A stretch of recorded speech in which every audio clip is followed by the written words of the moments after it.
Dear students, I, Professor Kavita Brahmankar, Computer Engineering Department, NIT Polytechnic Nagpur, welcomes you to the online lecture series of subject Programming in C and C Programming Language. Today we are going to cover topic number 3.4 of Unit 3, that is switch statement. After watching this video, you will be able to state the syntax of switch case statement and describe working of switch case statement with one example. The course outcome that will get achieved is CO3. That is, you will be able to develop C programs using switch control structure. Then PO1 will get satisfied. That is, you will be having basic and electronics engineering and computer engineering knowledge that will get upgraded within you. Then PO4 will get satisfied. That is, you will be able to execute C programs and debug it by using engineering tool as an Turbo C++ software. Then PO6, that is project management. You will be able to work on small projects in a group or individually, and by doing this your oral communication, written communication, your interpersonal skills and presentation skills will get improved. Then this knowledge you are grabbing here, that will be with you for lifetime, and if there are any technological changes in that, then you will be adaptable to that changes. So PO7, lifelong learning, will get satisfied. The prerequisite to this topic is you should know the general structure of C program, all operators and keywords of C language, and you should know the basic syntax of simple if statement, if else statement, nested if else statement and else if ladder statement. अभी switch case statement ये decision making statement है, उसका हमको use कब करना है. जब हमारे पास मल्टीपल चॉइसेस है और उनमें से कोई एक चॉइस हमको अगर सिलेक्ट करनी है, दैट टाइम हम switch case decision making statement का यूज करेंगे.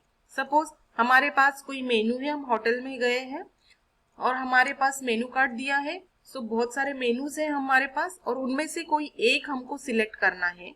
बहुत सारे ऑप्शंस है हमारे पास और कोई एक को हमको अगर सिलेक्ट करना है, चूज करना है, in that situation we will use switch case statement. Switch case statement is a control statement that allows us to choose only one choice among the many given choices. The expression in switch evaluates to an integral value, which is then compared to the values present in different cases. हमारे पास options means क्या है, हमारे पास cases होते हैं. यहाँ पे switch case में options है हमारे पास, इसका मतलब हमारे पास बहुत सारे केसेस होते हैं और वो केस हमारे एक्सप्रेशन के साथ या कंडीशन के साथ मैच हो रही है कि नहीं, वो हमको देखना है. स्विच में जो कुछ भी हम कंडीशन या एक्सप्रेशन लिखते हैं वो हमको कोई तो भी इंटीजर वैल्यू हमेशा रिटर्न करने वाला है और फिर वो इंटीजर वैल्यू हम हमारे केसेस के साथ मैच करने वाले हैं. जिस भी केस के साथ वो वैल्यू मैच हो गई तो उस केस के अंदर जो कुछ भी स्टेटमेंट्स है या ब्लॉक ऑफ कोड है वो हम एग्जीक्यूट करेंगे. और अगर वो इंटीजर वैल्यू किसी भी केस के साथ मैच नहीं होती है तो हम डिफॉल्ट ब्लॉक लिखते हैं लास्ट में.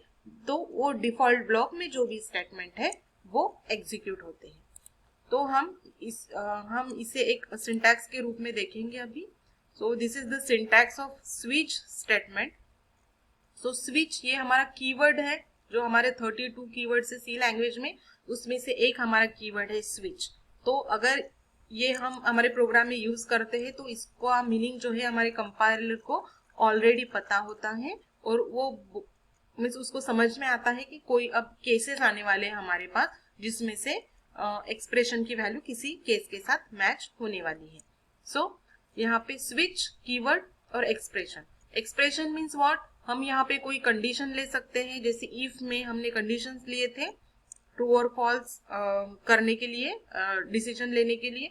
तो वैसे हम यहाँ पे एक्सप्रेशंस या कंडीशंस ले सकते हैं, कोई इंटीजर वेरिएबल ले सकते हैं। यहाँ पे हमारा एक्सप्रेशन या कंडीशन या वेरिएबल, उसकी जो भी वैल्यू यहाँ पे रिटर्न होने वाली है वो वैल्यू हम केसेस के साथ मैच करेंगे। अब यहाँ पे केस वैल्यू 1, इसका मतलब यहाँ पे हम केस 1, केस 2, केस 3, केस 4 इस तरह से लिखेंगे। सो ये जो वैल्यू है अगर केस 1 के साथ मैच हो गई तो हम यहाँ पे ब्लॉक 1 में जो भी स्टेटमेंट्स लिखने वाले हैं, प्रिंटफ स्टेटमेंट, कैनफ स्टेटमेंट और या फिर कुछ और स्टेटमेंट हम लिखने वाले हैं, वो ब्लॉक 1 में है, वो एग्जीक्यूट होंगे। फिर हम ब्रेक कीवर्ड का यूज करेंगे। ब्रेक कीवर्ड का यूज इसलिए होता है क्योंकि हम लूप के बाहर, ब्रेक कीवर्ड का यूज करने से हम इमीडिएटली इस लूप के बाहर निकलते हैं। सो अगर केस 1 में इस एक्सप्रेशन की वैल्यू मैच नहीं हुई तो हम केस 2 के पास जाते हैं। केस 2 से मैच करवाते हैं एक्सप्रेशन की वैल्यू और केस 2 की वैल्यू मैच नहीं हुई तो हम केस 3 के पास जाते हैं। यहाँ भी मैच नहीं हुई वैल्यू तो केस 4 के पास जाते हैं। ऐसा करते करते हम बहुत सारे केसेस यहाँ पे लिख सकते हैं। सो अगर केस 4 के भी साथ यहाँ पे वैल्यू मैच नहीं हुई तो हम डायरेक्टली जाएंगे डिफॉल्ट में और डिफॉल्ट में जो भी हम स्टेटमेंट लिखेंगे वो स्टेटमेंट यहाँ पे एग्जीक्यूट हो जाएंगे। तो डिफॉल्ट एग्जीक्यूट कब होगा? जब यहाँ इन केस में से एक भी वैल्यू हमारे एक्सप्रेशन की वैल्यू के साथ अगर मैच नहीं हुई तो हम बाय डिफॉल्ट में जाएंगे और डिफॉल्ट में जो भी स्टेटमेंट्स है वो प्रिंट करेंगे। तो इस तरह से स्विच स्टेटमेंट का वर्किंग होता है।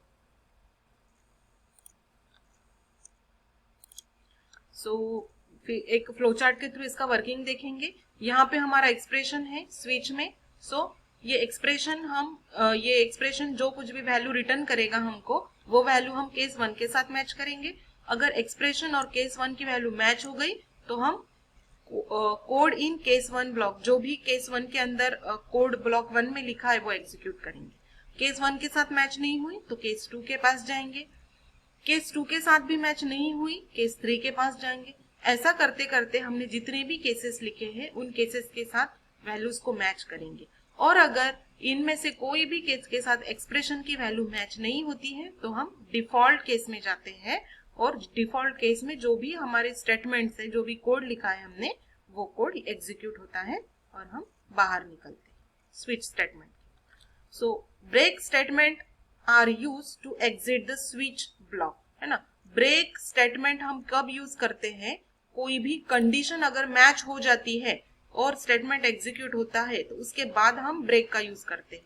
तो ब्रेक का यूज करने से हम डायरेक्टली इस स्विच के बाहर निकलते हैं। So this is the use off switch के स्टेटमेंट।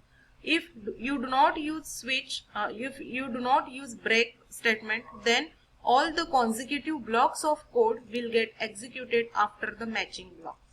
So अगर फर्स्ट केस में ही मेरा एक्सप्रेशन की वैल्यू केस 1 के साथ मैच हो गई और मैंने ये ब्लॉक 1 एग्जीक्यूट किया और मैंने यहाँ पे ब्रेक नहीं दिया तो क्या होगा कि ये जो ब्रेक नहीं है इसलिए ब्लॉक 1 के बाद जितने भी केसेस है बाय डिफॉल्ट वो एग्जीक्यूट हो जाएंगे और हमारे स्क्रीन पे ये सब प्रिंट हो जाएगा। लेकिन एक कोई भी कंडीशन मैच होने के बाद हमको लूप के बाहर निकलना है, क्योंकि बहुत सारे चॉइसेस में से हमको सिर्फ एक ही चॉइस मैच करके एग्जीक्यूट करवानी है।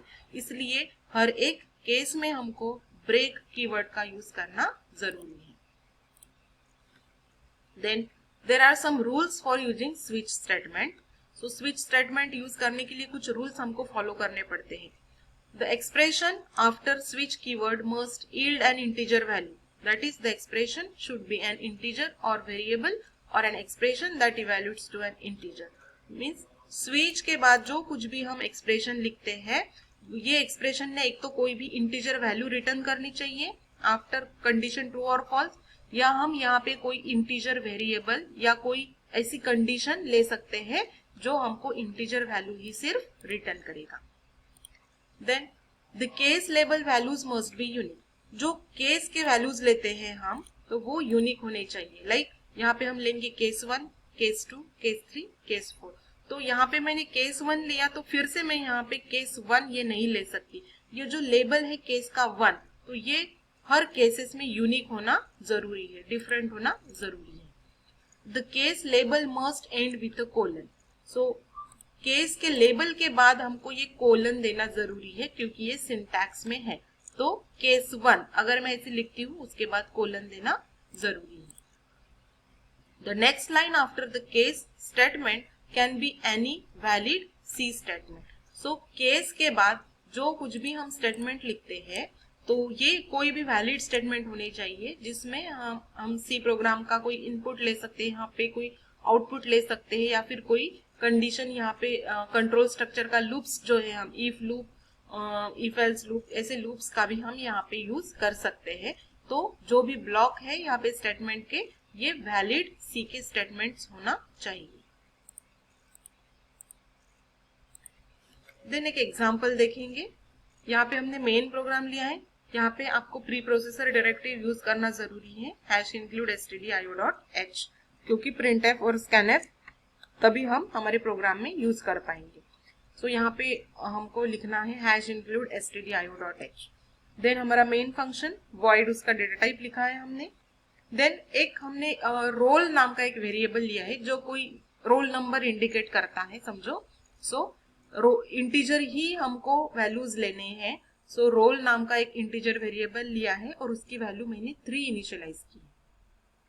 अब मैंने स्विच कीवर्ड यूज किया है और उसके अंदर रोल लिखा है। ये रोल क्या है? हमारा वेरिएबल है। जैसे अभी हमने बताया था कि यहाँ पे हम किसी वेरिएबल का यूज कर सकते हैं या फिर कोई कंडीशन या कोई एक्सप्रेशन यूज कर सकते हैं। तो इस केस में हमने क्या किया है, इस एग्जाम्पल में हमने वेरिएबल का यूज किया है और रोल की वैल्यू है 3। सो अब स्विच के अंदर गए हम। सो स्विच के अंदर जाने के लिए कर्ली ब्रेस होना जरूरी है।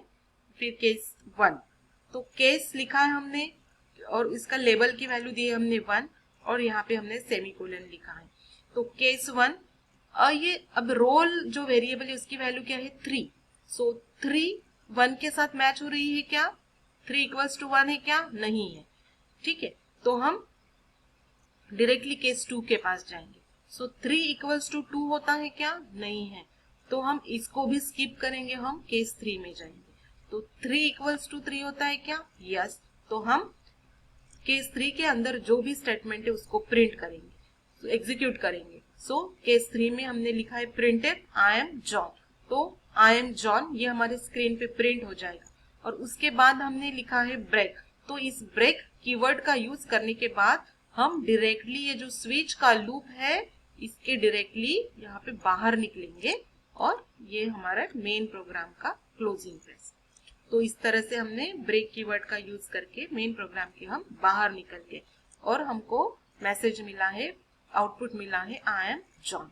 अगर मैं यहाँ पे रोल की वैल्यू 2 लेती थी सो हमारा केस 2 एग्जीक्यूट हो जाता था क्योंकि रोल की वैल्यू है 2। सो 2 = 2 ये मैच हो जाता था और हम प्रिंट करते थे कि आई एम निखिल, ये हमारा आउटपुट हो जाता था।